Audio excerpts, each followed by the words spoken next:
그래서 되게 기뻤어요. 그 한 사람 한 사람이 말씀 안에서 자꾸 세워져서 훈련대 가는 모습을 보는 것이 얼마나 기쁜지 몰라요. 가장 중요한 것은 여기 성도 숫자가 몇 명 모였네. 저는 그게 관심 있는 게 아니에요. 여러분이 그리스도 안에서 얼만큼 바르게 세워져 가느냐. 그리고 세상을 얼마나 다스리고 통치할 수 있는 권능자가 되느냐. 그게 중요하거든요. 어디로 가서도 기죽지 않은,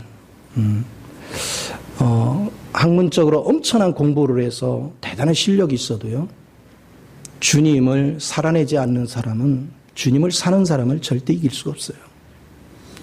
우리가 그리스도를 산다는 것이 얼마나 복 있는 것인가.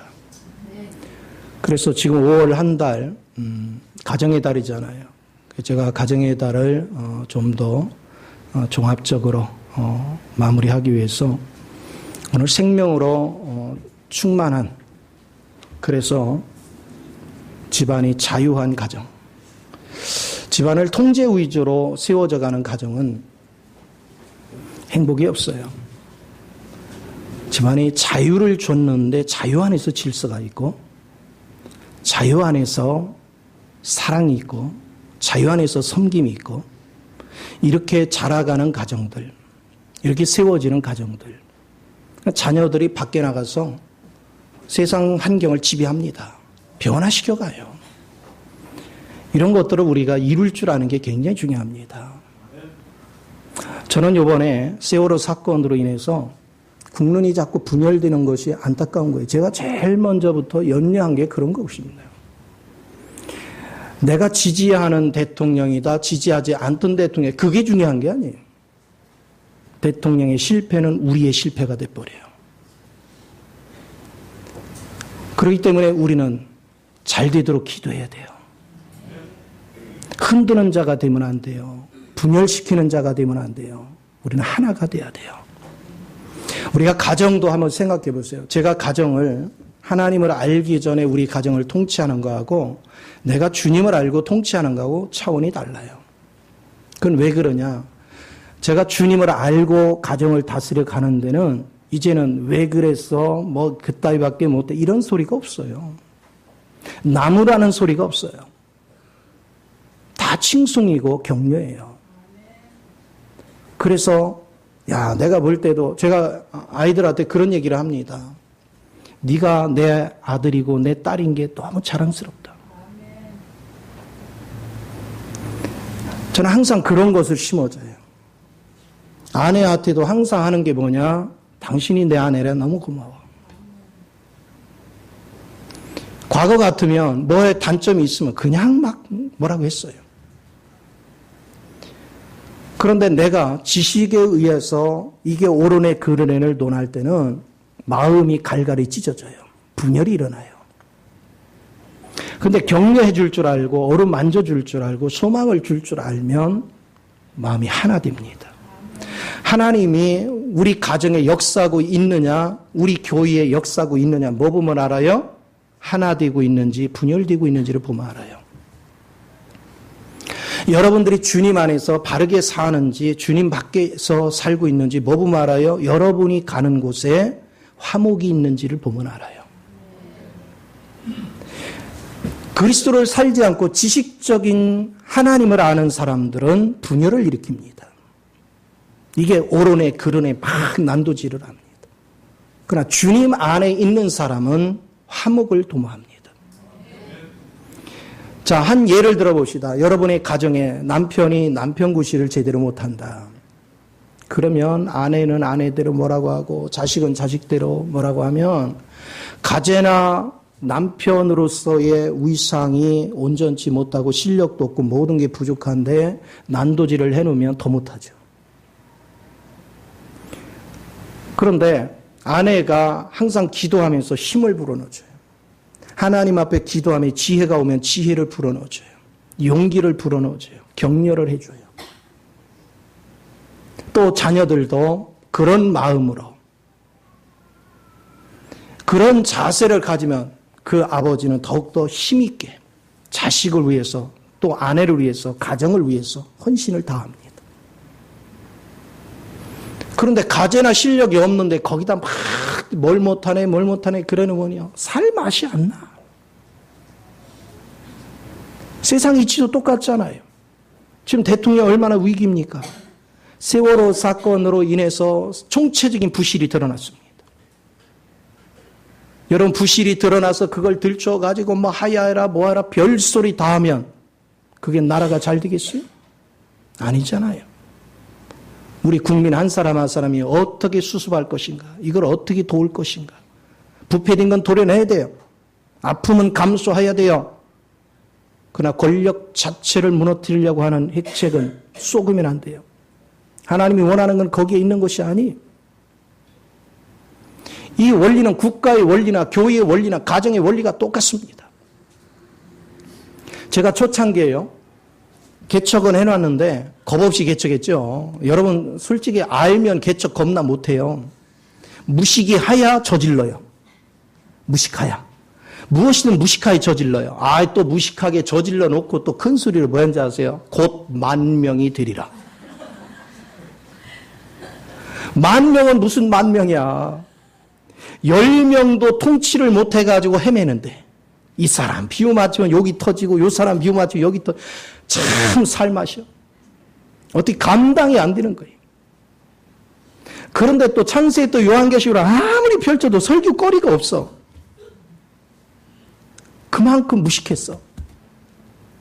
근데 거기다가 가재나 못하는데 거기다가 막 나한테 뭐라고 그래.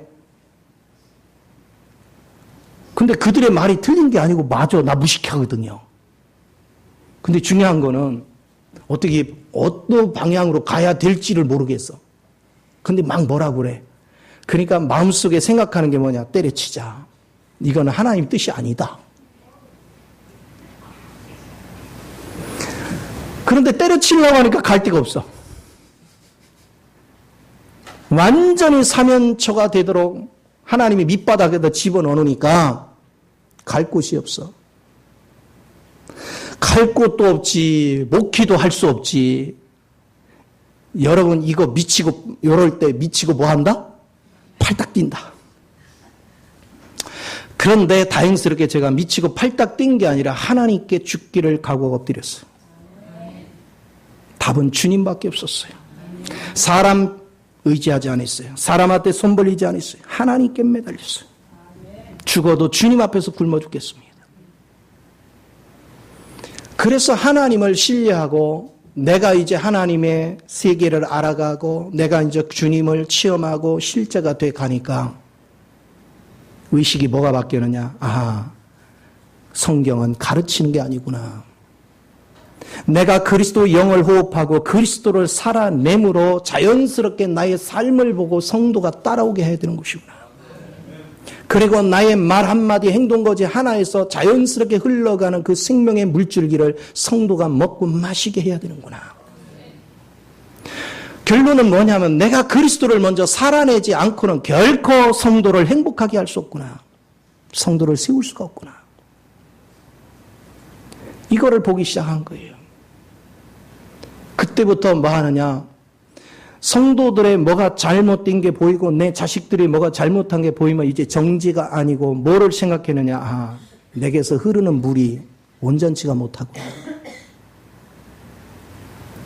우리 엄마들은 잘 알아요. 아기를 젖을 먹이는데 어느 날 전 양이 풍부할 때도 있지만 부족할 때도 있잖아요. 그럼 아이들은 뭐해요? 전 양이 부족하면 그냥 냅다 울어버려요. 부족하니까 그래요. 성도가 힘들어하고 가족들이 힘들어한 건 내가 주는 양식이 부족하구나. 내가 주는 게 부족하구나. 그래서 사람 탓을 하는 게 아니라 하나님께 가서 엎드렸어요. 하나님, 양식을 줘야 되는데 내 안에 양식이 부족합니다. 그리고 다 주님께 엎드렸어요. 저는요, 기도를 어떻게 했냐면, 기도를 딱 시작해서 하나님이 내가 의도하는 바를 알기 전까지는 밥도 안 먹어요. 딱 엎드리면. 어떤 때는 3일 동안 엎드려서 일어나지 않은 적이 있어요. 죽기를 각오하고 매달려요. 그런 날은 저녁 집회도 없어.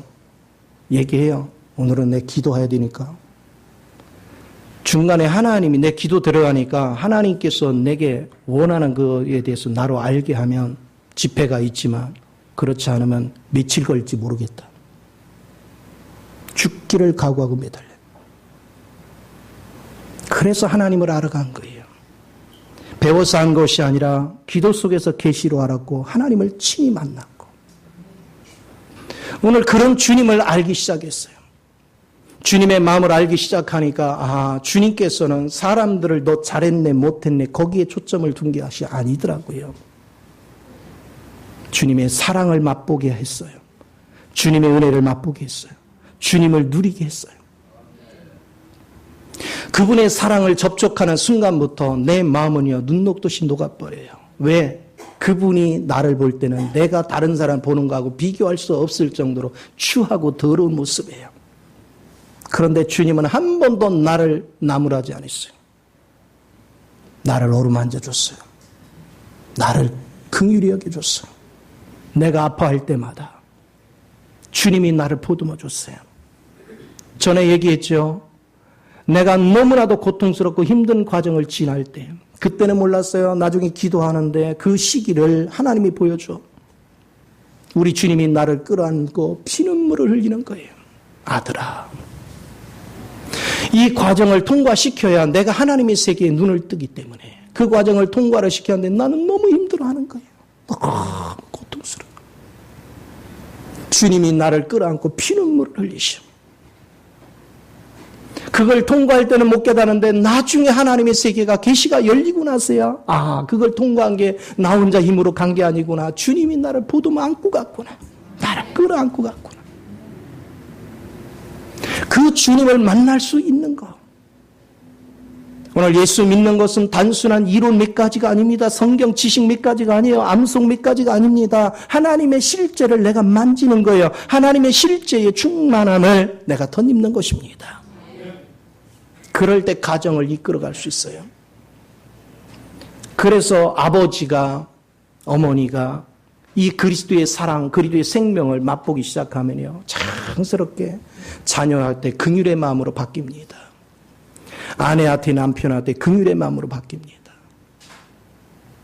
이것이 얼마나 중요한지. 숙성된 은혜가 묻어나는 거. 숙성된 생명이 묻어나는 거. 이것을 자연스럽게 보고 느끼는 거예요. 그래서 여러분들이 생명으로 충만한 가정이 되어질 때 여러분 진짜 자유합니다. 고린도후서 3장 17절은 왜 여기서 이 주의 영에 함께하는 자유함이 있느니라 이 말씀을 하냐면 이 당시에 유대교의 가르침이 굉장히 방해가 됐어요.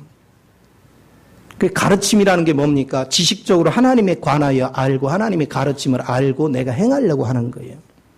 근데 바울은 이러는 거예요. 네가 하나님 말씀을 배우고 하나님 말씀을 아는 것도 힘든데 그거를 지키는 건 더 힘들지 않느냐?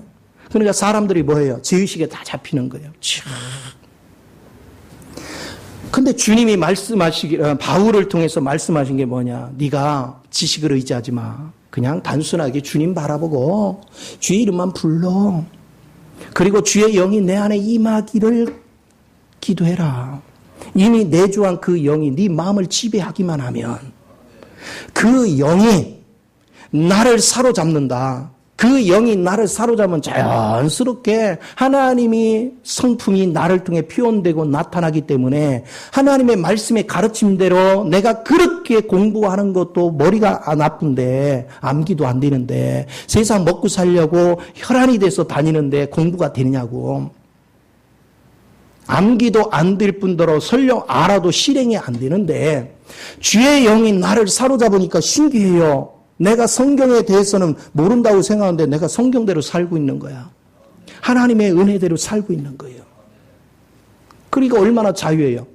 가르침에 대해서 자유해지는 거예요. 말씀에 대해서 자유해지는 거예요. 내가 하나님의 믿음과 순종의 길을 가는 데 있어서 굉장히 자유해지는 거예요. 전에 믿고 순종하고 가는 길은 너무너무 힘들어요. 왜냐? 부패된 인간이 하나님까지 살려고 하니 얼마나 힘이 들어요. 살 수도 없거니와. 그런데 그리스도 영이 내 마음을 지배하니까 그냥 자연스럽게 사라진단 말이에요. 그 얼마나 큰 은혜인지. 우리 부부한테요, 처음 본 사람들이 뭐냐면, 어쩌면 이렇게 젊으세요? 그래 놓고 뒤에 가서 그러더랴. 혹시 재혼이세요? 자존심 상하게 생겼어, 안 생겼어? 근데 자존심에 상한 게 아니라 나로 인해 아내가 행복하구나. 그러니까 젊게 느껴지지. 내가 속썩이 없어봐. 고달프게 됐을 거 아니에요. 겉으로야 속지 마. 내가 그러면서도 속으로는 기분이 좋아. 그래도 그렇지. 나도 꽤 젊잖아? 오늘 여러분이 생명에 충만해지는 거, 사람은 사랑을 먹여야 돼요. 그래서 그리스도 영이 내 안에 지배돼 들어오는 거, 인간의 노력해 되는 게 아니다. 그러면 여러분 자녀들을, 가정을 생명으로 충만하게 하려면 뭡니까? 가정 예배를 열심히 드리는 가정은 가정이 살아 움직여요. 지식을 주려고 하지 마요. 또 어떤 분들은 가정 예배 드린다 해서 너 읽어보니까 봤지? 너 그따위로 살아봐. 이게 종교야. 이거는 예배가 아니고 말씀을 빌미 삼아서 난도질을 해. 그러니까 아이들이 예배 드리고 싶어요? 안 드리고 싶어요? 안 드리려고 그래. 그래 놓고 또 성질은 인내를 부려요. 예배 안 드린다고. 참여 안 한다고. 아니, 사실은 보이는 총칼이 아니라요. 마음의 총칼이, 이 말의 언어의 총칼이 얼마나 예리하고 무서운지 몰라. 그러니까 예배드리기가 싫은 거야. 근데 아이들한테요, 말씀을 딱 읽고 나서 예를 들어서 보십시오. 사랑하라 그랬어. 부모가 설명을 해주는데, 야, 사랑하라 주님이 그러셨지만 엄마 아빠도 살아보니까 안 되더라. 너도 생각같이 안 되지? 집안을 어질러 놓는 것이 하나님 기뻐하겠니? 깨끗한 게 기뻐하겠니? 당연히 깨끗한 게 기뻐하지. 근데 마음대로 돼? 안 되지? 안 돼요. 그래서 엄마 아빠도 똑같아. 너만한 나이에 똑같았어. 이게 최고야. 제가 여러분이 언제 최고 은혜 받나 봤더니 내 실패한 거, 내 넘어진 거 이런 얘기하면 은혜를 받더라고. 얼굴에 화색이 돌아요. 근데 말씀대로 하는 얘기를 하면 굳어져 갑자기. 안 된다 이거죠. 내 힘대로 사라지는 게 아니에요. 그리스도 영이 아니면 안 돼요. 그래서 부모가 솔직하게 엄마 아빠도 너도 느꼈겠지만 마음대로 안 돼. 그래서 우리는 기도가 필요해. 하나님의 도우심이 필요해. 하나님의 은혜가 필요해. 하나님의 생명 공급이 필요해. 그래서 힘들고 어려운 일을 만날 때마다 네 감정을 컨트롤해야 될 상황이 될 때마다 네가 하려고 하지 말고 주의 이름을 자꾸 불러라. 그리고 자꾸 예배 많이 참석하고 그리고 주의 사랑을 느껴야 된다. 내가 어느 날 주의 사랑을 느끼고 주님의 공급하시는 은혜를 알기 시작하면 나도 모르게 자연스럽게 된다. 그러면 그게 깨달아지는 것만큼 영으로 먹는 거예요. 여러분이 그리스도를 영으로 먹게 되면 내 속의 자아가, 내 속의 옛사람이 녹아져요. 소멸돼 가요. 그리고 내 속에 그리스도 영으로 자꾸 채워져. 여러분 그리스도 영이 채워지면 자연스럽게 여러분은 누가 표현돼 나옵니까? 주님의 모습이 표현돼 나오는 거예요. 그러니까 오늘 3장 18절에서 이렇게 내가 녹아지고 그리스도 성분이 내 안에 들어와서 나는 소멸되고 그리스도가 채워지니까 그리스도 형상으로 자꾸 변해. 오늘 변하고 내일 변하고 자꾸 변해. 어떤 거는 순식간에 싹 변하고 어떤 거는 오래도록 변화돼 가. 내가 변하는 것만큼 그리스도 성분이 변하는 것만큼 그리스도가 내 안에서 나타나는 것만큼 그리스도 감춰져 있던 그리스도 안에서 싹이 나고 잎이 자라고 꽃이 피고 열매가 맺히는 이런 모습들이 자연스럽게 흘러넘쳐. 이것을 성경은 뭐라고 표현하냐면 네 몸을 통해서 하나님 표현되는 거 어떻게 표현하냐면 하나님의 모습을 거울에다 비치면 거울에다가 하나님의 모습을 비치면 누가 나타나요? 주님 나타나죠. 그런데 내가 거울과 같다는 거예요. 그래서 하나님이 나를 통해서 비춰봤더니 하나님의 모습이 나타나. 거울로 반사하는 것 같더라. 내가 하나님을 반사내는 거울과 같다. 그게 영광스러운 거야. 그러니까 나에게서는 부패된 모습이 나타난 게 아니라 하나님의 모습이 자꾸 나타나. 그래서 하나님을 모르는 사람들이 나의 삶을 보고 하나님을 알아. 그냥 알아요. 저 사람 사는 거 보면 진짜 하나님이 계시구나. 집안이 이렇게 돼야 천국이 되는 겁니다. 집안이 이렇게 돼야 여러분 생명이 넘치는 거예요. 오늘 우리는 그런 가정을 만드는 거, 그런 생활 속에 붙잡혀 있는 거, 이것이 얼마나 가치가 있는지.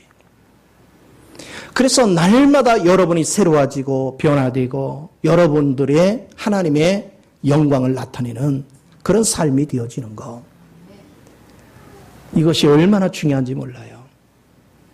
제가 이번에도 사위하고 여러 가지 대화를 하면서 이런 얘기를 했어요. 똘똘하더라고요. 4년 동안 떨어져 있어서 이렇게 깊은 대화를 할 시간이 없었는데 대화를 할수록 참 똘똘하다. 그런데 제가 그랬어요. 너는 감정이 잘 다스려지냐? 망가지 안 되죠. 다스려지지 않는 건 지식이다. 다스려지는 것이 그리스도를 사는 거다. 지식이 중요한 게 아니야. 그리스도의 모습이 중요한 거지. 그리스도를 살아내는 게 중요한 것이다. 지식에 머물러면 아무 의미가 없다. 이것이 숙성돼 나와야 된다. 빛비춤에 대해서 얘기합니다. 그러나 저는 그리스도가 내 안에 실제로 살았을 때 나타난 얘기를 합니다. 그래서 제가 그랬어요. 내가 지금 말하는 거 알아들으려면 10년 이상 목회를 해봐야 한다. 지식이 세상을 바꾸는 게 아니다. 오늘 여러분 가정에서 여러분이 예수 안에서 자라고 있다는 증거가 뭡니까? 여러분 가정에 생명을 주님이 그랬죠. 요한복음 10장 10절에서 사단은 거짓말을 하고 우리를 파멸로 끌어가요. 분열을 일으켜요. 그런데 여러분이 여러분 가정을 통치하는데 가족들의 길을 살리고 있습니까? 길을 꺾고 있습니까? 여러분은 어느 위치에 있습니까? 여러분 때문에 자녀들이 기가 삽니까? 남편과 아내가 기가 살아납니까? 우리 가정을 정말로 자유케 만드는 거, 그건 그리스도 영으로 사는 길밖에 없는데 그 길은 그리스도를 영으로 호흡하는 거예요. 배우는 것이 아닙니다. 배워가지고는 변화가 안 일어나요. 여러분 영으로 호흡하는 법을 배워야 되는 거예요. 그리되 실제가 내 안에 사라지는 거. 그것이 얼마나 아름다운 역사인지, 얼마나 변화의 역사를 이끌어가는지. 그래서 우리는 예수를 믿었으면 실제 삶이 바뀌어야 돼요. 우중충에 져 있으면 안 돼요. 저는 세상에 가장 무서운 사람이 지식 자랑하는 사람이에요. 은사 자랑하는 사람들이에요. 은사와 지식은 사람을 바꾸지 못해요. 오직 그리스도의 생명을 먹고 마실 때만이 바뀌는 겁니다. 실제화시키는 것이 얼마나 중요한지. 그래서 우리는 예수에 관하여 말하지 말고 예수를 사는 모습을 보여줘야 돼요. 예수의 실제를 보여줘야 되는 것입니다. 어디를 가서나. 그것은 내가 표현을 안 해도 주변 사람이 느껴야 돼요. 주변 사람이 그냥 딱 보면은 느낌이 와야 돼요. 이 은혜의 삶을 여러분이 누리게 하는 거, 이게 살아있는 신앙입니다. 이게 생명 있는 신앙이에요. 그러면 내 안에서 그리스도의 형상에서 형상으로 변화되고 아버지 영광이 자꾸 나타난다. 그러면 어떤 결과를 낼까? 로마서 12장 2절에 보면 이렇게 말씀해요. 너는 이 세대를 본받지 말고. 당연히 그리스도 성분으로 여러분이 자라있으면 이 세대를 따라가지 않습니다. 내가 그리스도 성분이 부족하니까 이 세대에 끌려다니는 겁니다. 그리스도의 성분으로 충만한 사람 이 시대에 끌려다니지 않아요. 에베소 2장 2절에 뭐합니까? 너는 세상의 풍습을 따라간다. 왜? 공중권세 잡은 영에 잡혀있다. 그는 자기 마음과 육체가 원하는 대로 살아 하나님의 진노의 자녀 역할을 한다. 내가 이 시대에 끌려다니는 이유가 뭡니까? 그리스도가 부족해요. 그리스도의 부족한 것은 나무로 해서 해결된 문제가 아니에요. 내가 섬김 안에 들어가서 그리스도의 사랑을 공급해 줘야 돼요. 그리스도의 은혜를 공급해 줘야 돼요. 그래야 바뀌는 거예요. 우리 교회 성도들만이라도 지금 국가에 대해서 이 사람 이론 저 사람 이론을 막 전개해요. 저는 여당이 너무 수구 세력이 강해가지고 우리 서민들이 살기 위해서는 여당이 되면 안 된다. 그런 마음을 가지고 투표했었어요. 그렇지만 위기를 만나서는 대통령 흔들면 안 돼요. 대통령이 견고히 서도록 기도해 줘야 돼요. 우리는 그 편에서 도와줘야 돼요. 가정도 똑같은 원리예요. 생명의 원리예요. 오늘 진리 안에 쓰는 것이 뭔지를 알아야 돼요. 예수 믿는 사람은 세상에 휩쓸려 움직이는 자가 되면 안 돼요. 내 중심에 그리스도가 무엇을 원하는지. 마귀는 어지럽히는 거예요. 분열시키는 거예요. 하나님의 영은 그렇지 않아요? 하나님의 영은 어떻게 하면 화합시킬까? 화합시키기 위해서는 부정한 걸 도려내야 돼요. 그러기 위해서 내 힘으로 되는 것이 아니라 하나님의 영이 움직이도록 해야 돼요.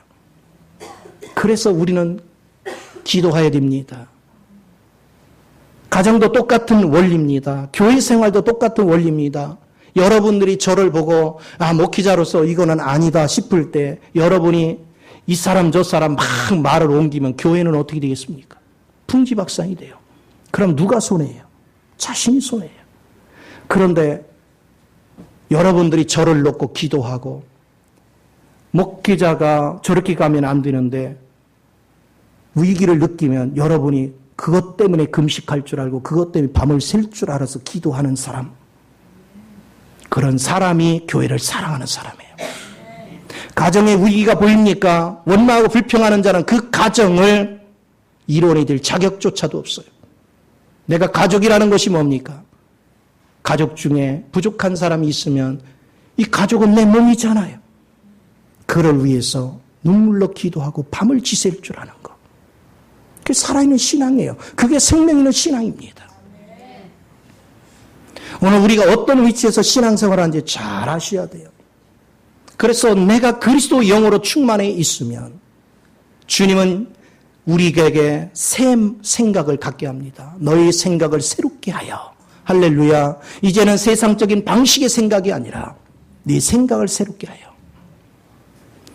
하나님의 선하심과 기뻐하심과 온전한 뜻이 무엇인지를 분별하도록 해라. 하나님의 선하심이 뭡니까? 화목케 하는 거예요. 우리를 거룩하게 만드는 것입니다. 사람들을 정지해서 내팽개치는 것이 아닙니다. 만약에 정지하고 내팽개쳤다면 우리 구원받을 자 아무도 없었어요. 주님은 우리를 정지한 것이 아니라 우리를 사랑했고 긍휼히 여겼고 부족한 우리를 섬김의 자리로 오셔서 오히려 내가 죽을 자리 그분이 대신 죽으시고 그분의 생명을 우리에게 공급해 주셨어요. 그래서 오늘 우리는 생명을 얻었습니다. 이제 우리가 그 일을 해야 됩니다. 주의 은혜 안에서 그 일을 해야 됩니다. 그 섬김의 위치에 나가야 됩니다. 그래서 우리는 부족한 자가 있으면 뭐라고 욕하는 것이 아니라 그를 위해 기도하는 거예요. 그를 위해 섬김의 자리로 가는 거예요. 내가 섬겨줄 때 깨닫지요. 내가 섬겨주지 않는데 어떻게 깨달아요? 내가 섬겨줄 때 깨달는 거예요. 그러면서 기다릴 줄 아는 거. 그게 주님이 기뻐하는 온전한 삶입니다. 그래서 하나님의 뜻은 바로 이렇게 화목을 도모하는 거예요. 영혼을, 생명을 살리는 거예요. 여러분 우주 만물을 보십시오. 우주 만물은요 생명으로 가득 찼잖아요. 그런데 신기합니다. 생명은 생명끼리 서로 도와요. 그런데 오직 생명을 생명으로 돕는 게 아니라 생명을 생명끼리 서로 죽이게 하는 게 인간 세계뿐이 없어요. 자연 세계는 생명이 생명을 살립니다. 그런데 인간 세계는 생명이 생명을 죽여요. 왜? 사단의 독이 들어와서.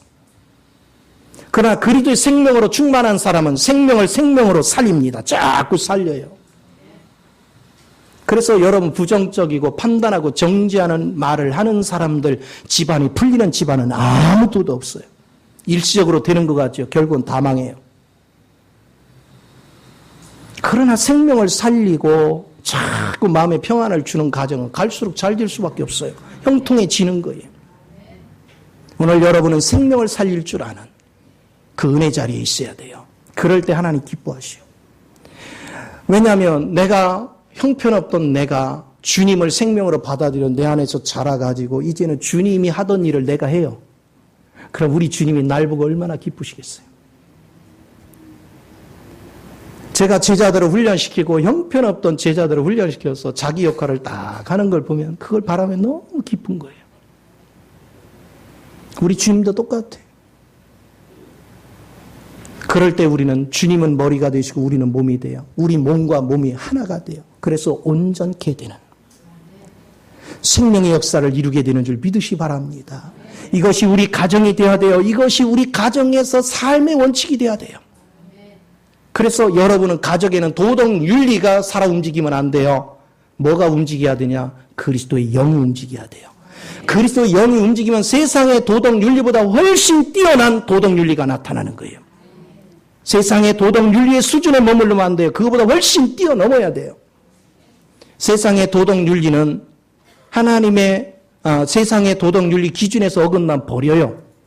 그러나 주님 안에서의 도덕 윤리는 버릴 수밖에 없는 영혼까지 섬김에다 내려가서 살리는 거예요. 세우는 거예요. 이런 가정을 만들어갈 줄 아는 사람, 이런 가정을 세울 줄 아는 사람, 하나님은 그런 자를 찾고 있습니다.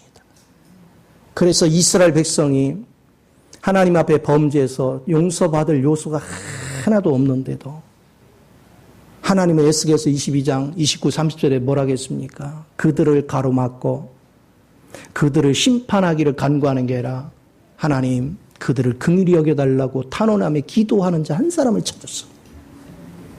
그 한 사람만 있었더라도 이스라엘 백성을 멸망시키지 않았다는 거예요.